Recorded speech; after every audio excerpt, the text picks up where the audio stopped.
The coronavirus pandemic is also having a devastating effect on Catholic pilgrimage to Italy. In towns like Assisi, which are so important to the faithful, there has been a 90% drop in international visitors. Public celebrations on important feast days like the Assumption will go ahead, but few foreign pilgrims are expected to take part. Alan Holdren, the EWTN Vatican Bureau Chief, has been following this story, and he joins us now. Alan, welcome back. So can you give us a breakdown of the latest international tourism figures in Italy and also how they compare with figures prior to the outbreak of the coronavirus? Yeah, Tracy, so the National Tourism Agency released figures that said that compared to last year, the first half of this year, international traffic into airports in Italy was down by 81%. If you imagine that the first 2 months there was freedom to move, and then for about 4 months following that, there was absolutely none. It was on lockdown. That tells the story of the numbers. There's also, if you look at the number of bookings from the U.S. alone, this month we're down 90+%. So a lot of people aren't able to come here because of restrictions on international travel into Europe. And if you take a look at the numbers, and I think this is optimistic, Tracy, they're saying that they should have just a 55% decrease in the total numbers of international traffic into Italy this year compared to last year. And that would be a total loss of 35 million visitors this year. I think that's hoping that the second half of the year will go a lot better than the first.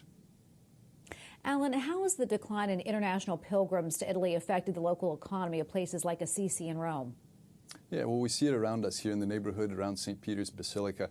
There are a lot of shops that are still shuttered, asking for government help in order to reopen.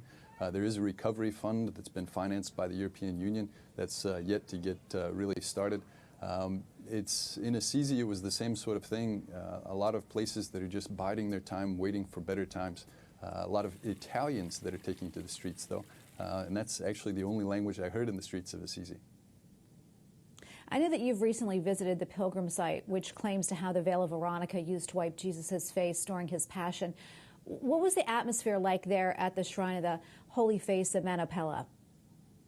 Well, I'll tell you what, Tracy, Manopello is quite a small town anyway, but for these major celebrations like the Transfiguration, it's their big feast of the year. So people who know Manopello, or maybe some people for the first time, will come to that feast in particular every year.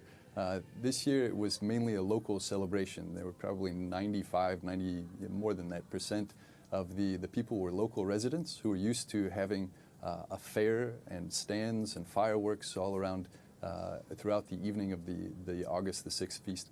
We did have fireworks, but besides that, there wasn't a whole lot of other festivities, and I could count on one hand the number of international pilgrims that were there. Wow. Well, as far as anti-COVID measures, can you talk about the measures that are in place to protect international and local visitors still wanting to go to those pilgrimage sites?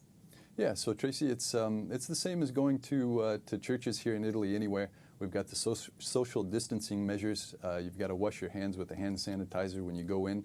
They've got it there for when you go out as well. You've got to wear the mask indoors. Here, there hasn't been a lot of pushback on that. So you just see people with masks, washing their hands, keeping their distances. And you see a lot of just fewer numbers, fewer people. People are still a little bit concerned to go to bigger celebrations, and that's normal. Well, Alan, thank you so much for your time. We always appreciate it. Alan Holdren, EWTN Vatican Bureau Chief. Thanks again, Alan. Thank you, Tracy.